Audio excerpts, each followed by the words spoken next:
Oh, it was awful. And bad because when we were staying at a hotel just a couple miles north of Lahaina, we were pretty isolated. Kind of had no idea what was going on because we had, no cell service, no TV, no internet.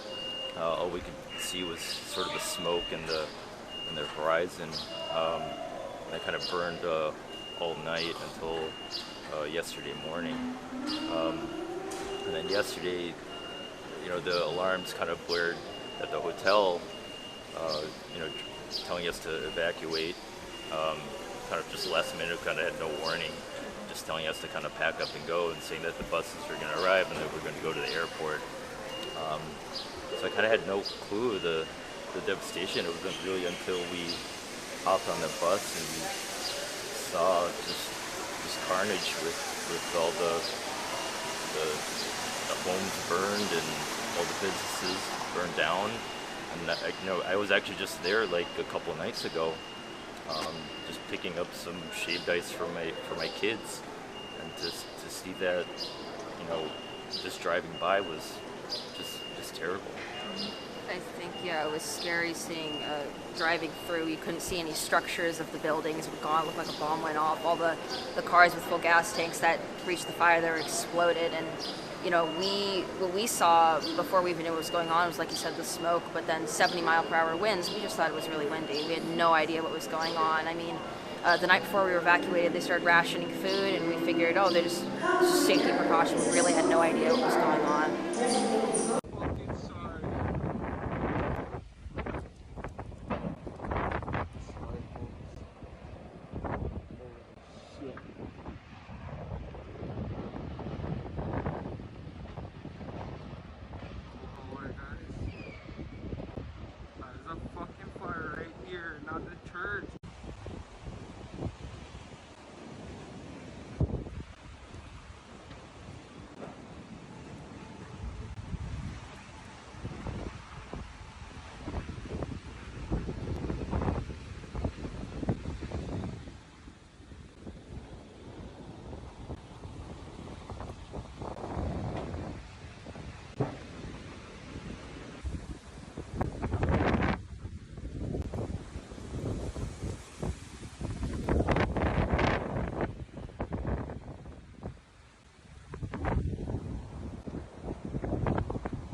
And there goes the house I lived in for a month.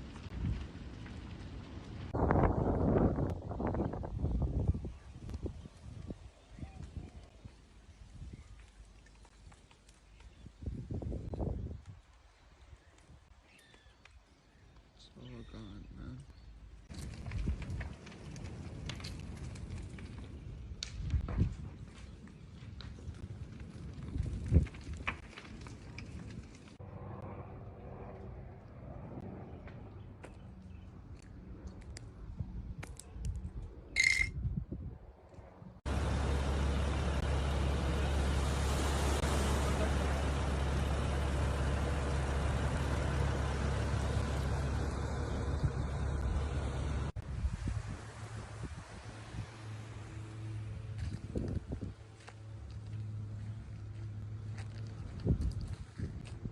Look, before I begin, I want to say a word about the devastating wildfires that have claimed at least 36 lives in Maui and Hawaii.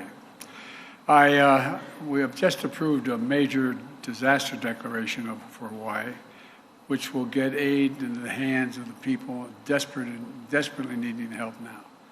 They've lost, anyone who's lost a loved one whose home has been damaged or destroyed is going to get help immediately.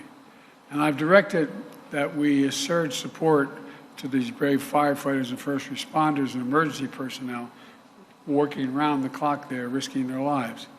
I just got off the phone before I got here for a long conversation with Governor Josh Green this morning. Let him know I'm going to make sure the state has everything it needs from the federal government to recover.